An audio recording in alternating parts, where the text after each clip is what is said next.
We all know summer in Texas can be brutal heat-wise, but does this mean it'll be harder to start some summer gardening? I spoke with our South Texas gardener, Gabriel Vega, about how you can prepare soil for some summer planting. Gabriel, this is the time to prepare for July and August planting? That's correct.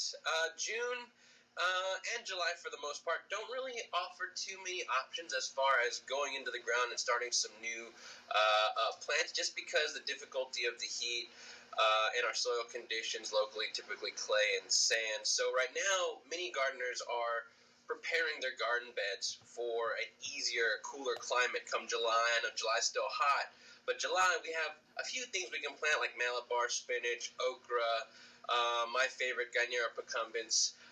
But the growing season starts to open up a little bit more, August and so on.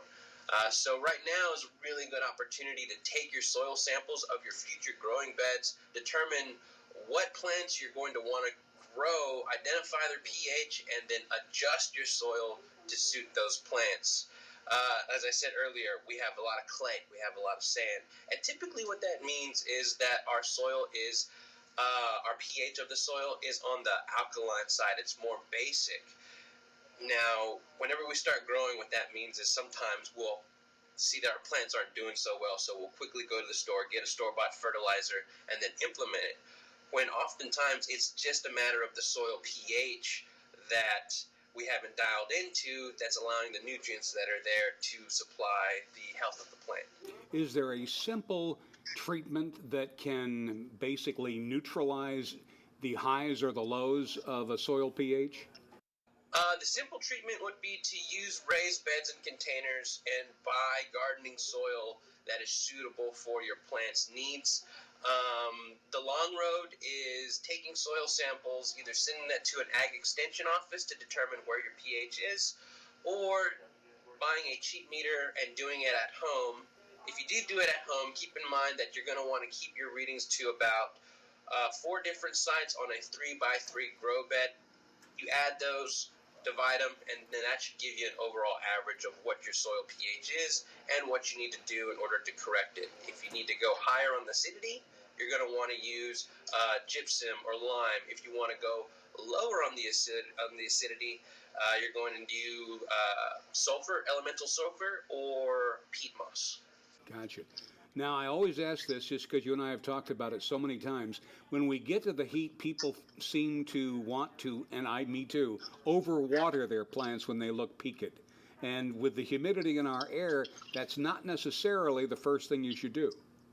That's correct. That's correct. It's really about drainage. It's about aeration. And oftentimes, especially if you're outside, sometimes the best thing to do is use shade cloth or partial shade, which is why if you are growing in June, container gardens are really, really beneficial because they allow you to move your plants to a better climated place in your growing space. And that's a good follow-up question. If you're having problems and you already have those pots that are out of the ground, you can move them to see if they'll do better in a different environment. That's correct. A lot of people have actually started to do indoor hydroponics during the summer because the heat is so unwieldy outside. And for those people, you can still encounter heat stresses, so they're going to actually have to concentrate on supplementing a potassium silicate into their reservoir, so that way the plants have more water retention. Now, if you're outside, silicate is abundant in soil, so you don't need to worry about it. But if you're indoors and you're doing hydroponic or a soilless grow, you are going to want to concentrate on adding potassium silicate. And how can people get more information? There's a lot of great nurseries here in South Texas that have excellent growers. You can always ask anytime. Gabriel, thanks so much, and we'll talk to you next week. Thank you. And of course, our South Texas gardener joins us every Saturday morning.